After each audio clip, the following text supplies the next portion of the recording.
Bonjour à tous et bonjour à toutes, je suis ravi de vous retrouver pour ce deuxième numéro d'épisode suivant. C'est votre rendez-vous sur Tech & Co pour décrypter l'actualité des plateformes de streaming et pour vous faire des bonnes recommandations de séries à regarder en ce moment sur toutes ces plateformes. On a un beau programme pour cette deuxième émission et tout d'abord on va parler de la fin du partage de comptes. Alors je sais que ça fait des déçus, mais on est un peu obligé de s'y faire, c'est comme ça. Netflix a déjà passé le cap, Disney+ va commencer à le faire aussi, pas tout de suite en France, mais ça va arriver en 2024. On va en parler avec mes deux invités qui auront aussi des bons conseils de séries à vous donner, donc restez jusqu'au bout. Je commence avec ma première invitée, c'est Nora Boisouni. Bonjour Nora. Bonjour. Alors Nora, tu es journaliste indépendante, présidente également de l'association des critiques de séries, c'est ça ? C'est ça, c'est bien ça. Et en face, il y a Victoria Bernès. Bonjour Victoria. Bonjour Clément. Victoria, toi tu es journaliste au site Tech & Co et tu suis notamment l'actualité des plateformes de streaming, c'est ça ? Tout à fait. Eh bien c'est parti, je vous propose qu'on attaque directement avec le débat de la semaine.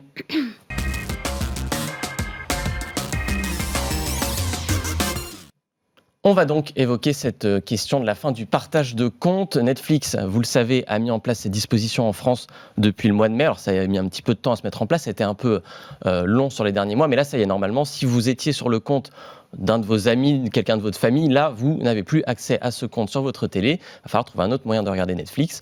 Et l'actualité qui nous intéresse, c'est que Disney+ s'y met aussi.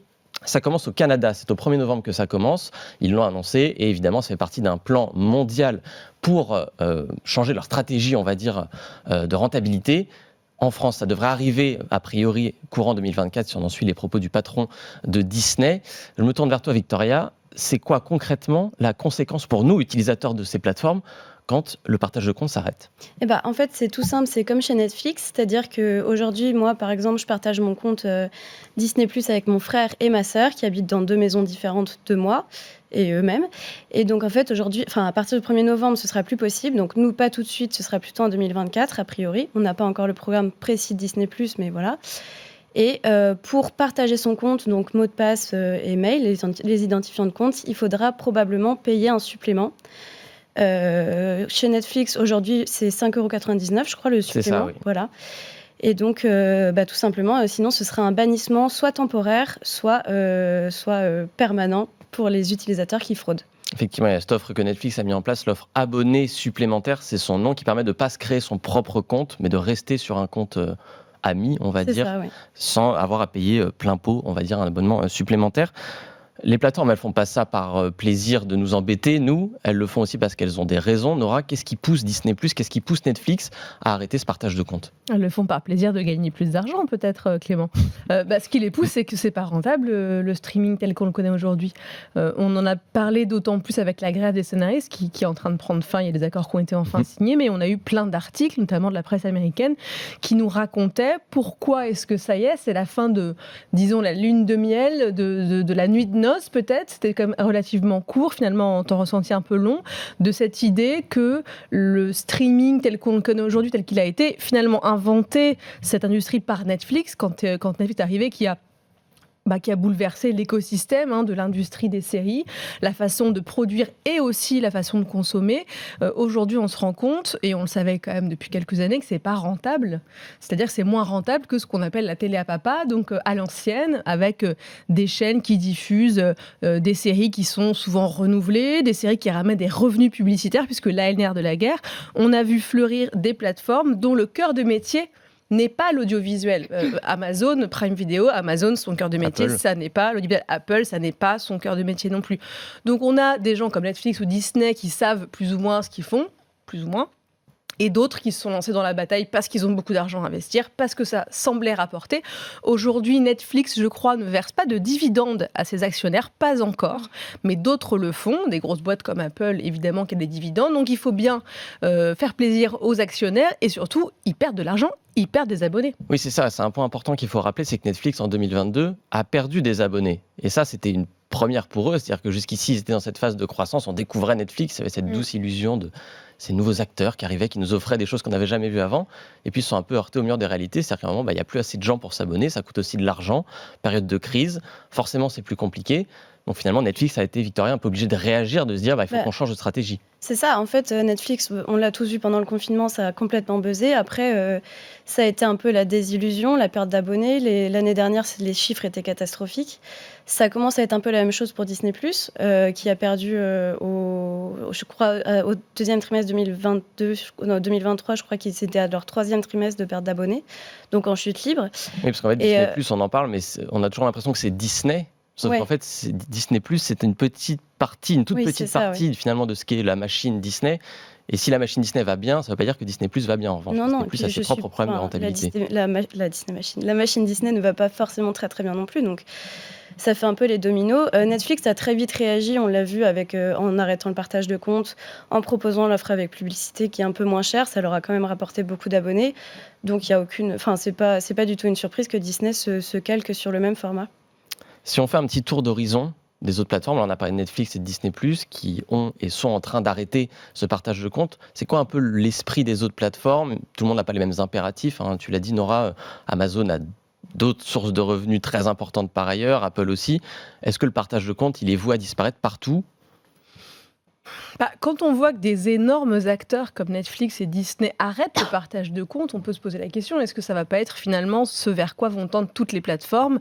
Alors Canal+, aujourd'hui, empêche les gens de regarder simultanément dans 2 foyers différents un programme. Vous avez un truc qui s'affiche sur l'écran, je crois. C'est une mauvaise nouvelle pour tous les ex qui profitaient encore des codes de leur ex-partenaire. Non, c'est quand même des messages WhatsApp en famille tu regardes Canal ? Non, moi je regardais, mais attends, tu l'as regardé hier, mais attends, c'est à mon tour aujourd'hui, donc c'est assez rigolo. Après, ce qu'on disait tout à l'heure, c'est est-ce qu'on va vers un bannissement des utilisateurs ? Quand on sait à quel point c'est dur de résilier un abonnement à certaines plateformes, on se dit que peut-être que la meilleure manière de résilier, c'est de se faire bannir. Ça prendra a priori un mail et un comportement c'est beaucoup plus pratique. Ouais. C'est beaucoup plus pratique. Non, je me demande peut-être qu'ils vont tous tendre vers ça. Après, j'avais quand même noté un chiffre parce qu'on parle des millions d'abonnés que Netflix a gagné, donc plus 6 millions au printemps dernier, ce qui est quand même énorme. Alors, Netflix, on peut encore contourner l'interdiction, mais on parlait de chiffres et je voulais juste rappeler que Netflix, on est sur un chiffre d'affaires énorme. On a 8,16 milliards de chiffre d'affaires, 1,3 milliard de bénéfices nets, mais on a une baisse de moins 18% sur un an. Donc les chiffres, ils restent encore énormes. On va pas chouiner sur Netflix. Ils n'ont pas vraiment de problème pour l'instant. Quand on voit comment les cadres sont rémunérés versus comment les scénaristes sont rémunérés, on va peut-être pas les plaindre. C'est effectivement aussi un des points forts de cette grève à Hollywood. Peut-être qu'il faut redistribuer les richesses aussi à un moment, mais c'est quand même moins 18% sur un an. C'est énorme, en fait. Oui, c'est ce mur des réalités, finalement. C'est-à-dire que Netflix se heurte aussi au fait que les coûts de production augmentent, que si on veut faire des contenus de plus en plus qualitatifs et se différencier, il y a aussi la concurrence, quelque part, qui vient jouer là-dedans. C'est-à-dire que quand Netflix commence, il y a Netflix et pas grand monde d'autres. Et d'un coup, on se retrouve avec 6, 7, 8 aux États-Unis. Il y en a beaucoup plus qu'en France. C'est eux qui ont le monopole du marché. Alors après, qualitatif, je ne sais pas, parce qu'on est peut-être dans une course différente. On était dans une course à la qualité au début, puis très rapidement à la quantité. Il faut offrir le maximum de choses parce que les gens, comme ça, ils s'abonnent puisqu'ils ont énormément de choix. Aujourd'hui, c'est plus la quantité qui prime sur Voilà, c'est ça. Et puis, on était sur des choses de niche, mélangées avec des choses plutôt mainstream. Aujourd'hui, on est clairement sur de la quantité. Il faut se démarquer par une offre pléthorique de contenu. Est-ce que c'est une bonne idée ? J'ai pas l'impression, puisqu'on voit très bien que Netflix annule un nombre de séries au bout d'1 ou 2 saisons. C'est délirant. Et les showrunners s'en plaignent aussi. Bien sûr, les showrunners se sentent jetés comme des Kleenex, on leur fait miroiter des choses. Donc c'est un système économique qui n'est pas rentable et qui n'est pas intéressant pour les créateurs, créatrices non plus. Et donc, il est obligé de se trouver un autre modèle. Alors, ce qu'on voit, peut-être Victoria, Nora l'a un peu évoqué, c'est que cette stratégie, elle marche un tout petit peu quand même. C'est-à-dire qu'on observe un petit retour des abonnés chez Netflix, 6 millions au printemps, 2 millions en plus en juillet. Ça veut dire que quelque part, les gens qui étaient passagers clandestins, j'ai envie de dire, sur les comptes d'amis ou de famille, ont quand même un intérêt à revenir vers Netflix. En tout cas, ça leur a donné envie de s'abonner, quelle que soit la formule. Oui, après, on n'est pas encore je crois que Netflix, c'est quelques 100 millions d'utilisateurs, un truc comme ça. Ça reste une bonne nouvelle de savoir qu'il y a des gens qui s'abonnent toujours. Mais bon, il y a encore de la marche à faire, quoi. Il y a encore de la marge. On va voir un petit peu comment ça va se décanter. On va voir aussi comment ça va se passer quand un deuxième acteur va s'y mettre. Parce qu'effectivement, Netflix, pour l'instant, est le seul. Donc peut-être qu'il y a des gens qui disent tant pis pour Netflix, moi j'ai un compte chez Disney+, et ça me suffira. Quand Disney+ va arrêter, peut-être qu'ils vont se dire aussi tiens, là, j'ai quand même plus grand-chose à me mettre sous la dent. Il va falloir que je paye au moins peut-être une plateforme. Oui, ça va peut-être être plus exclusif. On va moins cumuler, je pense, les plateformes. Là, moi, par exemple, j'ai 3 comptes. Je pense que si à terme, ça continue comme ça, j'en garderai qu'une seule, quitte à changer de temps à autre, quoi. Mais il y a une question qu'on n'a pas abordée, celle du piratage quand même. Oui, Parce que, c'est vrai. au fond, moi, je suis très étonnée qu'aujourd'hui, les gens s'abonnent en masse. Visiblement, on ne sait pas si ces abonnés sont des transformations de gens, de passagers clandestins qui ont souscrit un abonnement à Netflix. C'est 6 millions plus 2 millions en juillet, comme vous le précisiez, Clément. Mais je me demande à quel point aujourd'hui, les gens savent pirater comme on le faisait autrefois. Voilà. Moi, j'ai 37 ans, génération Napster, génération piratage illégal total. Il n'y avait vraiment pas d'offre à la télé française, à part Canal+, et le câble, qui coûtait très cher à l'époque aussi. Donc moi, je téléchargeais. Bon, on n'avait pas de VPN. Aujourd'hui, il y a plein de solutions pour contourner à la fois les restrictions de compte dont on parle depuis le début de l'émission et à la fois pour pirater. Et moi, aujourd'hui, je me rends compte qu'il y a plein de gens qui ne savent pas pirater. Alors, je n'encourage pas au piratage. C'est pas ça que je veux dire. Je dis juste l'époque a changé là-dessus. L'époque a changé et c'est très bien pour les créateurs, créatrices. J'en suis ravie s'ils touchaient la richesse qui est produite par toutes ces plateformes. Mais je suis assez étonnée de voir à quel point la transformation se fait en abonnement et pas en gens qui renoncent et qui disent maintenant je vais pirater, ça me coûtera rien. Il faut dire qu'effectivement, voilà, les États ont aussi, c'est valable sur les séries, mais c'est aussi valable sur le sport, beaucoup, qui a un focus pour les plateformes qui diffusent du sport. On pense par exemple à Prime Video, qui diffuse à la fois des séries et du sport, de faire en sorte que, par exemple, pour la Ligue 1 sur Prime Video, ça ne se retrouve pas partout sur Twitter en moins de 2 minutes avec des liens accessibles, etc. Ça a beaucoup évolué là-dessus aussi. On a vu beaucoup de plateformes de téléchargement illégal se faire fermer leur accès, etc. Donc on peut y accéder par des moyens détournés, mais ça demande effectivement d'être plus persévérant, on va dire, qu'avant. Et ça devient peut-être aussi plus simple de se dire, bon, bah, finalement, Netflix, 6 € par mois, allez, je paye, et voilà. On l'a vu avec les MP3 et l'offre musicale, pardon. On l'a vu vraiment à ce moment-là. On téléchargeait aussi parce qu'il n'y avait pas d'offre légale. Oui, c'est ça. En fait, ce que je voulais dire, c'est juste que ça reste pas des sommes qui sont énormes, quoi. Donc finalement, quitte à payer, je sais pas, une dizaine d'euros. C'est ça, c'est que si on prend plateforme par plateforme, c'est apparemment 6-7 € pour une, 10 € pour une autre, on se dit ça va. Après, il y a des plateformes plus chères. On sait que Prime, il y a aussi des contraintes il faut s'abonner à un Prime global. On ne peut pas juste regarder les séries Prime Video, on est obligé d'avoir l'abonnement livraison à Amazon. Après, si on veut d'autres abonnements à l'intérieur de Prime, puisqu'il y a aussi des sous-offres maintenant, ça peut monter à 20, 30, 40, 50 € par mois. C'est captif.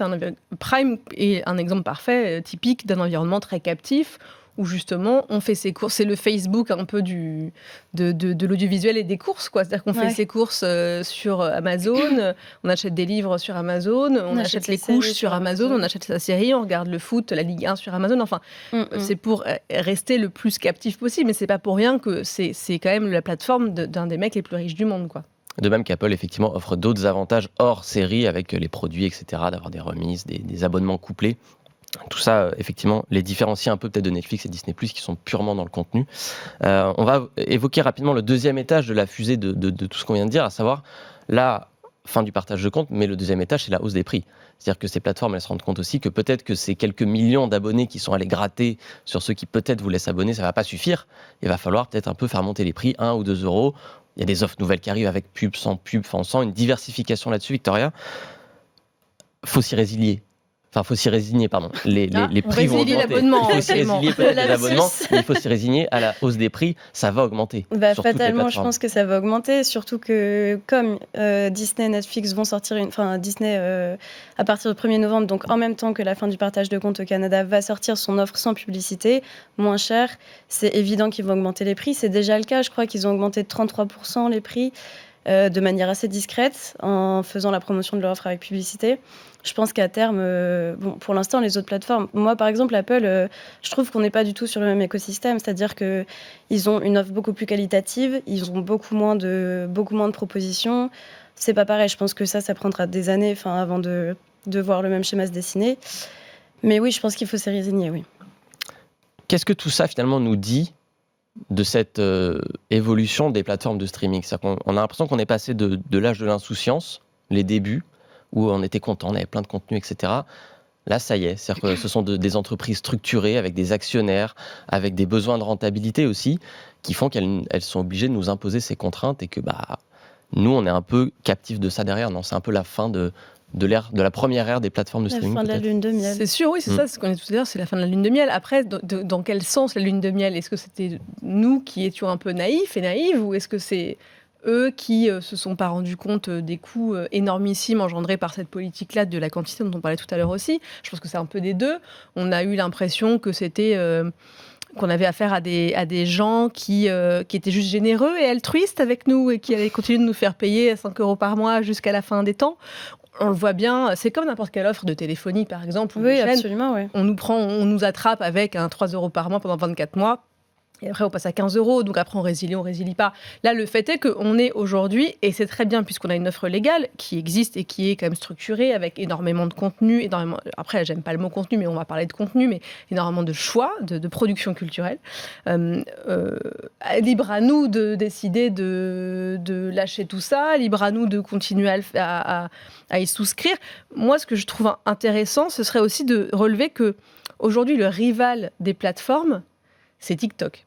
C'est vrai. C'est vrai, oui. C'est incroyable. Je voyais des chiffres où les jeunes, j'ai pas noté les chiffres, mais je voulais pas oublier d'en parler, c'est que les jeunes, je ne suis pas une jeune, donc je dis les jeunes car je suis vieille, regardent les réseaux sociaux presque autant que Netflix, TikTok presque autant, et regardent en même temps surtout. Mais d'ailleurs, ça, c'est énorme.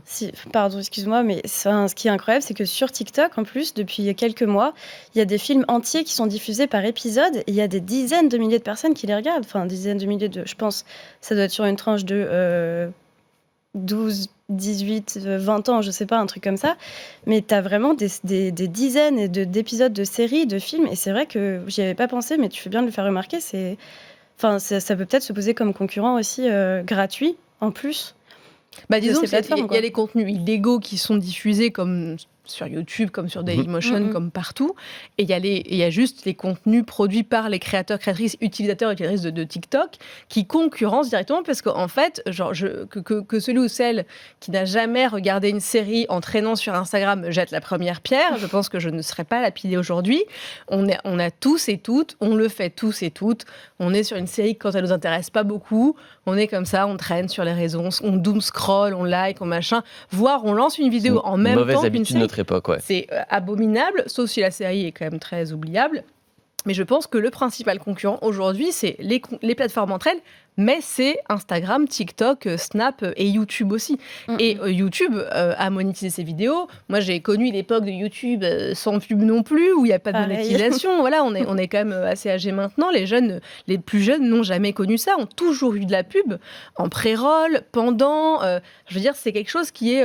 on parle de la fin de la télé, mais le modèle publicitaire, il n'a jamais cessé d'exister. Donc, moi, ça me choque pas que Netflix revienne à ça. C'est vrai que peut-être qu'on a été un peu naïf en se disant « Ah, le monde sera génial, on n'aura plus jamais de publicité, on pourra partager nos comptes avec 15 personnes. » C'est la fin d'une époque, peut-être le début d'une nouvelle. TikTok, ça donne des idées, on en parlera dans l'épisode suivant. Oui. J'en suis sûr, ça fera l'objet d'un nouvel épisode.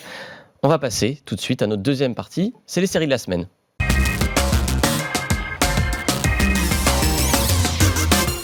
On a 3 séries dans nos petits papiers cette semaine. Et je commence avec toi. Nora, tu voulais nous dire le plus grand bien d'une série française. C'est sur France TV, ça s'appelle Parlement. C'est la saison 3 qui sort, c'est ça ? Oui, la saison 3 est sortie et elle est sortie donc sur la plateforme France.tv. Elle est disponible aussi, elle était sur France 2 en 2 ou 3e partie de soirée, malheureusement. C'est bien dommage. C'est très dommage. C'est donc la 3e saison, c'est une série qui est créée par Noé Debré, qui est un scénariste très connu aujourd'hui. Il a bossé notamment pour les films avec Audiard, donc pas n'importe qui. C'est une série, comme on peut le voir, elle est sous-titrée parce que c'est une série qui se déroule on le voit sur l'écran, en français, en anglais, en allemand, qui se passe donc au Parlement européen. Elle se passe à la Commission dans la saison 3 aussi. Mais donc, on a Xavier Lacaille qui joue Samy, un jeune attaché parlementaire, plein d'idéaux, plein de bagous, et qui navigue dans les strates politiques. Il va se rendre compte que c'est pas si facile ou joli qu'il pensait, qu'il va devoir se compromettre, qu'il va faire des rencontres agréables ou très désagréables. Il va se rendre compte que la politique, au fond, c'est aussi une affaire de compromission, c'est aussi une affaire d'intérêt individuel avant les intérêts généraux. Donc c'est un peu une espèce de série d'apprentissage initiatique qui est extrêmement drôle. Attention, hein, c'est pas une série oui, c'est très très drôle, il faut dire. Sur le Parlement. Il y a de l'absurdité. C'est absurde, c'est très drôle. Le casting est à mon sens absolument parfait. Le personnage principal, l'acteur Xavier Lacaille est vraiment génial dans ce rôle-là. Il y a une évolution très intéressante du personnage. On reste pas du tout sur une 3e saison qui ressemble à la précédente parce que elle se passe d'ailleurs dans un autre endroit de cette institution-là. Les personnages secondaires sont absolument savoureux. Moi, c'est vraiment une série que je conseille, même aux gens Moi, la politique, c'est pas mon cœur de métier, ma spécialité. Et il y a des passages qui sont très techniques, mais c'est fait exprès. On apprend vraiment des choses sur l'Europe en la regardant. Je suis assez d'accord avec ça. On apprend des choses très techniques et surtout, on démystifie un peu cette institution qui nous semble très opaque et hermétique, qui l'est aussi, mais c'est le Parlement, institution qui est faite pour nous, c'est-à-dire qu'on a des députés, donc on est censé savoir nous aussi comment ça fonctionne, on ne sait pas beaucoup comment ça fonctionne. Cette série permet aussi de démystifier ça en restant extrêmement drôle. Moi, je trouve qu'il y a une vraie empathie dans cette série, en tout cas dans ce que j'en ai vu, justement sur cette bureaucratie, cette technocratie de Bruxelles et de Strasbourg qu'on a tendance à parfois un peu critiquer, se dire que c'est beaucoup de monde pour pas grand-chose, que ça prend beaucoup de temps, que c'est très lent. Là, justement, on s'intéresse aux petites mains qui font ces choses lentes et pas aux députés qui sont finalement les gens qui vont voter, qui travaillent, etc. Mais on s'intéresse aux assistants, aux gens qui vont aller d'un bureau à un autre, dans des couloirs complètement austères, négocier un point technique de règlement. Aux gens qui rédigent des milliers de pages toute la nuit pour leurs parlementaires, comme tu dis, de ces points de détail qui font que ça peut faire tomber à l'eau un projet, mais en 2 secondes, à tout ce qui fait le piment de cette vie qui fait pas rêver grand monde a priori en dehors de ce cercle-là, mais qui on voit ces personnages haut en couleur. Non, vraiment, moi j'ai appris plein de choses sur le fonctionnement des institutions européenne, et puis j'ai beaucoup ri et je me suis dit j'ai compris finalement le côté un peu presque épique de ce métier qui reste un métier, je trouve comme que c'est tu ça dis, qui est extrêmement bien mis en valeur bureaux, dans la série, c'est justement de ne pas se concentrer sur ces grandes figures, mais de se dire que finalement l'âme de l'Europe, telle qu'on a voulu la vendre, etc., elle est justement là où elle est critiquée, à savoir dans cette lenteur, dans ces petites mains qui essaient de faire les choses du mieux possible en mettant d'accord parfois à 27 pays membres. Donc, il faut aussi se rendre compte de ce que ça veut dire de mettre tout ça. Les coulisses haletantes, exaltantes et très drôles. Et très, très drôles. C'est ça qui nous importe le plus. Parlement, saison 3, c'est sur la plateforme France.tv. C'est ça. Je me tourne vers toi, Victoria, pour ta recommandation de la semaine. Toi, c'est une série qui est sortie il y a un petit peu plus longtemps, mais c'est quelque chose qu'on a envie de faire dans l'épisode suivant, c'est de remettre sur le devant de la scène des séries qui n'ont peut-être pas eu l'exposition qu'elles méritaient à leur sortie parce qu'il y avait une plus grosse sortie ou sur notre plateforme. Cette série, c'est Acharné, et c'est sur Netflix. Acharné, donc c'est sorti en avril, mais comme tu disais, de manière assez confidentielle, c'est ce que j'ai trouvé. Alors, en fait, comment raconter ? Tout commence par un accident de la route, un espèce de carambolage volontaire, donc des 2 personnages principaux. Les 2 personnages principaux, c'est Danny et Amy, qui sont un peu perdus dans leur vie, qui clairement qui s'ennuient, quoi, et qui sont lassés de ce qu'ils font. Alors Amy, elle est très riche, elle essaye de vendre son magasin de plantes, ça marche pas, ça prend du temps. Voilà. Danny, lui, il essaye de monter son entreprise de construction, et en fait, son but à terme, c'est de faire venir ses parents de Corée. Il a émigré de Corée du Sud aux États-Unis, donc dans la banlieue de Los Angeles. Tout se passe dans la banlieue de Los Angeles. Oh là, pardon. Et en fait, donc, ils vont tous les 2 être pris dans ce carambolage. Et en gros, après, c'est l'effet boule de neige total. C'est-à-dire qu'il y a une personne qui va les filmer. Donc, ça buzz complètement sur les réseaux. Tous les gens autour d'eux leur en parlent. Ils deviennent fous à force de revoir la vidéo. Et en fait, ils vont faire que de se croiser indirectement, puis directement au fil de la série. Et en fait, tout prend des proportions qui sont complètement absurdes, c'est-à-dire qu'ils vont vouloir se venger. Donc chaque épisode, ils vont vouloir se venger l'un contre l'autre, ils s'envoient des pics, et ça prend des proportions improbables. Après, ça brosse des sujets un peu plus sombres, comme la dépression, des choses comme ça, mais de manière cynique, avec un humour qui est mordant, mais incroyable. Moi, je me suis marrée en regardant cette série. Les 2 personnages, les 2 acteurs sont sensationnels, le casting est incroyable, les personnages secondaires aussi.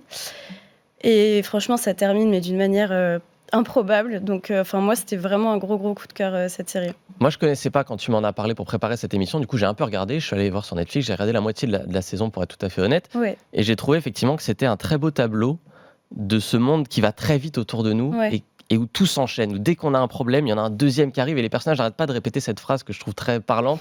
Il y a toujours quelque chose qui ne va pas. Mais c'est incroyable. Même quand tout va bien, il y a toujours un petit grain de sable qui vient gripper la machine qu'on avait lancée. Et c'est un peu, voilà, comme tu dis, l'effet boule de neige, on s'en sort pas. Et un coup, c'est un accident de voiture, puis après, on perd de l'argent, puis après, quelqu'un qui vient nous chercher des noises, etc. Et je trouve que c'est très bien fait dans cette série, donc c'est vraiment quelque chose qu'on peut vous recommander de regarder. Ouais, un vrai coup de cœur, ouais. Mais elle le provoque. Tout à fait. beaucoup. Oui, Les oui, deux, bien les deux sûr, sont bien déjà sûr. des personnages Bah, en avec fait, beaucoup de contradictions. c'est effectivement. Ils sont totalement dans un drama existentiel, l'un comme l'autre. Des dramas qui sont complètement différents, leurs vies sont complètement différentes, mais ils font que de se provoquer parce qu'en fait, ils s'ennuient, ils trouvent un plaisir incroyable à être en colère comme ça l'un contre l'autre. Ça les fait revivre, en fait. Moi, ce que j'aimais, c'est qu'ils sont détestables, en fait. Oui. Ouais, c'est vrai. J'ai aimé, et c'est abordé vers la fin de la saison, le bien, le mal, être quelqu'un de bien, qu'est-ce que c'est ? Est-ce qu'il y a des gens qui sont mauvais ? Moi, j'ai trouvé ça passionnant, cette question qui est rarement posée, à part quand on a des anti-héros comme Walter White dans Breaking Bad, comme Tony Soprano dans Les Sopranos, où on a des mecs qui butent des gens, qui sont des mafieux, etc. Bon, là, c'est autre chose. C'est des monstres, et encore qu'il y en a qui remettent en question ça, qui les voient comme des héros. Mais là, on a des gens ordinaires, et la question de est-ce que fondamentalement, il y a des gens mauvais sur Terre ? On répond un peu à cette question à la fin de la saison, et je trouve ça même plus cynique, juste honnête. Ouais, Pour savoir c'est s'il y a- magnifique, en vrai. Pour savoir s'il y a des gens bons ou des gens mauvais, il faudra regarder donc Acharné, c'est sur Netflix, il y a 10 épisodes. 10 épisodes. On termine d'un mot, il nous reste très peu de temps Nora, mais tu avais une petite série que tu voulais nous recommander absolument parce qu'on ne pouvait pas la voir en France. Ça fait 2 ans qu'elle est sortie aux États-Unis, mais on ne pouvait pas la voir. Et C'est Axe. c'est Hacks, ça fait même 3 ans. La saison 1 est enfin dispo dès le 22 octobre sur Teva. C'est une série, c'est une comédie qui dure plus de 26 minutes, je crois encore. C'est avec Jean Smart qu'on a vu dans Watchmen. Voilà, on la voit là, à l'écran, dans Fargo, dans Légion. J'adore cette actrice qui a 72 ans, je crois, aujourd'hui. Et donc, elle incarne une comédienne, Deborah Vance, qui est extrêmement connue, richissime, qui a une résidence, dans le sens d'une résidence comique, un spectacle qu'elle joue tous les soirs à Las Vegas. Et on lui dit, bon, ma cocotte, il va falloir te réinventer maintenant, tu fais les mêmes blagues depuis longtemps. Et on lui colle Ava, qui est Anna Arbinder, qui joue une stand-upeuse qui s'est fait cancel pour un tweet vraiment très, très, très limite et qui doit aider Deborah Vance à se réinventer, à écrire des nouvelles blagues, à faire rire des gens pour garder sa résidence. Et alors, on a 2 personnalités qui sont diamétralement opposées. Deborah Vance, donc Jean Smart, qui joue un personnage qui est odieux, vraiment la riche, La odieuse, diva. la diva parfaitement odieuse. Annette Bender, qui a déjà pas du tout le même âge, donc 40 ans, plus de 45-50 ans de différence. Annette Bender qui fait des blagues que l'autre ne comprend pas, qui est très cynique, qui a un humour très très noir. C'est une série avec des répliques cultes, des répliques qui volent, elles s'envoient des poignards en permanence, c'est acéré, c'est mordant, c'est vraiment, et les seconds rôles sont parfaits. Il y a Paul W. Downs qui a coécrit la série, qui joue l'agent des 2 femmes, qu'on a vu au téléphone, et il y a Megan Stalter qui joue son assistante, qui est la fille du patron, qui est complètement pourri gâtée, qui d'une incompétence, mais alors abyssale, et qui est très très drôle. C'est une série qui a été nommée au Golden Globe plusieurs fois et qui mérite ses récompenses, ses nominations. Donc voilà, je la conseille, c'est la saison 1 qui sort le 22 octobre sur Teva, donc allez-y, les yeux fermés.